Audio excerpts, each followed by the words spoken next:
তাদের ক্ষুধা তৃষ্ণা থাকতে নেই, শিক্ষা প্রতিষ্ঠার দাবি তাদের অন্যায়। দাদু ভাই, ঠাকুরমা, চলো আজ আমরা হাওড়া পোলের ওই দিকটাই যাব। ওখানে ওখানে সব অফিসের বাবুরা যাতায়াত করে, আর ওখানেই আমরা ভিক্ষা করবো। কেমন? ওমা, তুমি থাকো, সজলকে নিয়ে আমি যাই। আমি থাকতে তুমি ভিক্ষা করতে যাবে কেন? তোমার এই সমস্ত বয়স, শহরে কত রকমের মানুষ আছে, কি হতে কি হয়ে যায় কিছুই বলা যায় না। তুমি কৌশিকের কাছেই থাকো। কিন্তু তোমার ছেলেকে লুকিয়ে এভাবে আর কতদিন মা? ভিক্ষে ছাড়া আর যে কোনো গতি নেই মা। কুণ্ডলিনীর উদ্দেশ, কৌশিকের যদি ভালো মন্দ কিছু হয়ে যায়, তোমরা কোথায় গিয়ে দাঁড়াবে করতে পারো? চলো চলো দাদু ভাই। মা, কেন কেন ওকে হাসপাতালে ভর্তি করলে না? মা হয়ে চোখের সামনে আমি কেমন করে ছেলে, আমি তো সইতে পারবো না। আমার কৌশিককে চিকিৎসা করিয়ে আমি সারিয়ে তুলবো। আমি সারিয়ে কেন জানি না, আজ মনটা আমার বড় খুব গাইছে। আজ তোমার কি কাজ নেই মা? তোরা সবাই মিলে আমাকে কাজ নেই, যা করছি আমাকে তাই করতে দে। একটা কিছু না নিয়ে থাকলে আমি যে পাগল হয়ে যাও।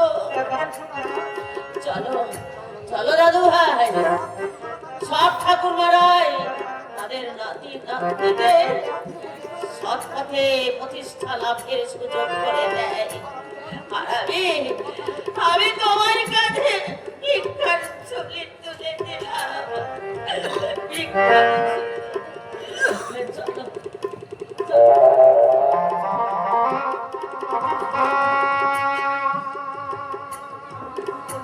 এখন আমি কি করি? চোখের সামনে দেখছি আমার আজন্ম ইষ্ট দেবতা স্বামী ধীরে ধীরে মৃত্যুর দিকে এগিয়ে যাচ্ছে। আমার দুধের শিশু, আমার মমতাময়ী শাশুড়ি দাঁড়ে দাঁড়ে ভিক্ষা করছে, আর আমি চুপ করে ঘরে করে বসে থাকবো? না না, আমার স্বামীকে বাঁচিয়ে তুলতে হবে। তার চিকিৎসার জন্য আমি সুচিতা দেবীর কাছে যাবো। যেমন কেউ আমি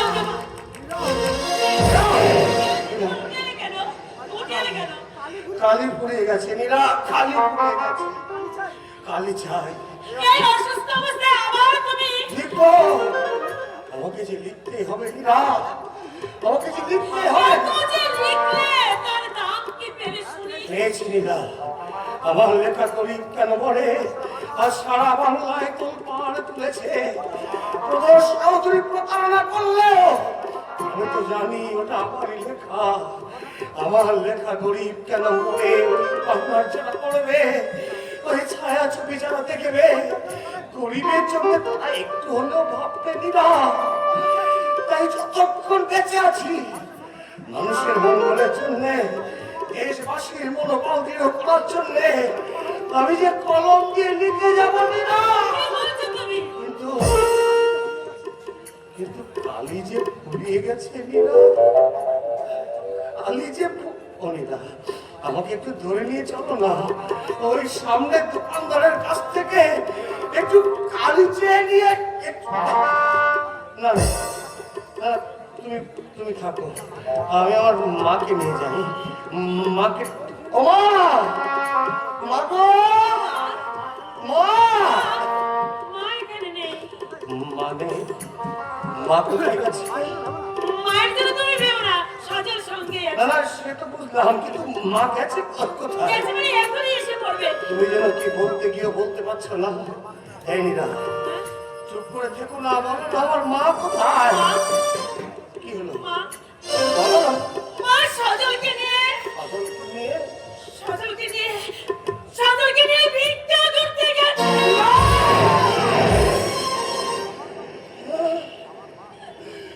এই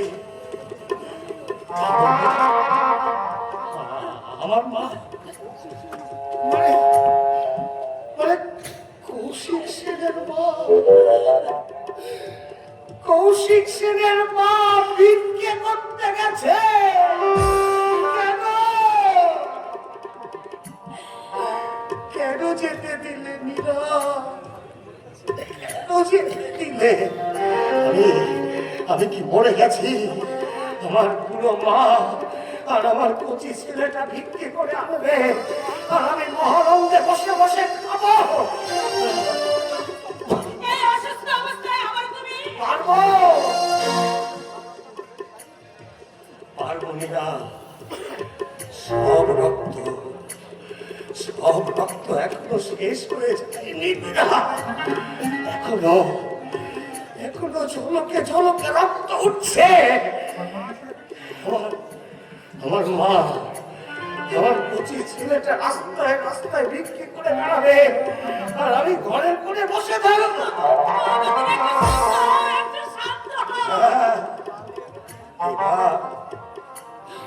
এবার বুঝি একেবারে শান্ত হয়ে যাব, একেবারে শান্ত হয়ে যাব। ওই ওপারের ডাক বুঝি এসে গেছে মীরা, ওই ওপারে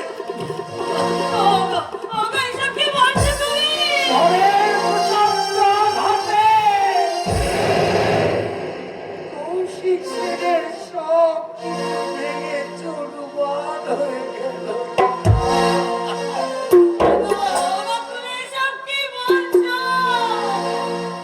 ঝড়ের হাওয়া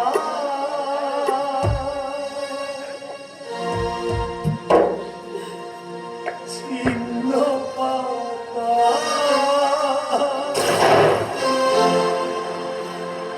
কোথা হতে কোথা উড়ে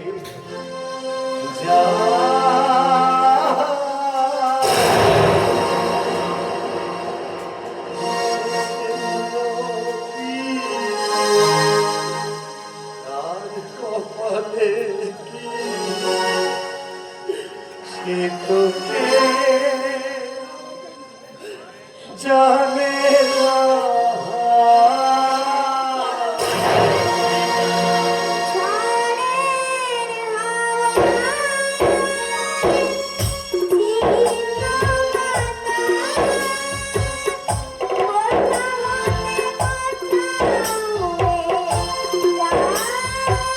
Thank you.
বেশ বাগিয়েছিস। কি নাম তো?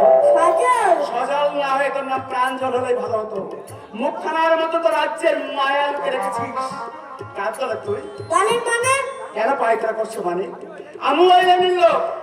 বলো না তোমাদের ওস্তাদের নাম কি? আমাদের কোনো ওস্তাদ নেই। ও তাহলে তোরা শালা ভিখারি। তোর বাড়ির লোক কষায় না ধম। এই বয়সে তোকে বিক্রি করতে পাঠিয়েছে। কসাই মানে? নেকা চৈতান্য। কষায় মানে জানে না, যারা মাংস বেচে। কোথায় থাকিস তুই? গান্ধী রোডের ফুটপাতে। তাছাড়া আর কোথায় থাকবি? তোর কে কে আছে? বাবা, মা, ঠাকুরমা আর এক কাকা ছিল। সে যে কোথায় নিরুদ্দেশে গেছে। তোর বাবা কি করে? আগে মোট বইতো, এখন আর কিছু পারে না। আমার বাবা যে ভয়ানক অসুখ। অসুখ? কি অসুখ? মুখ দিয়ে রক্ত ওঠে। রক্ত উঠবে? গরিবের মুখ দিয়ে রক্ত উঠবে নাকি মুখ উঠবে? তোর বাবার নাম কি রে? কৌশিক সেন।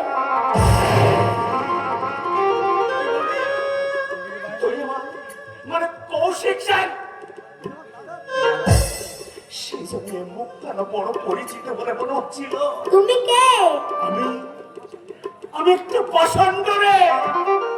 তা না হলে আজ আমি এই কথা শুনতে হবে কেন? তুমি এমন করছো কেন? করবো না। তোমরা পথে থাকো। তোমার বাবার মুখ দিয়ে জলকে জলকে রক্ত ওঠে। কুণ্ডলের পাইব তুমি আর পেটের জ্বালায় পথে পথে ভিক্ষে করছো। এমন খুশির সংবাদ, এমন আনন্দ দৃশ্য দেখে বাহ বাহ, চমৎকার।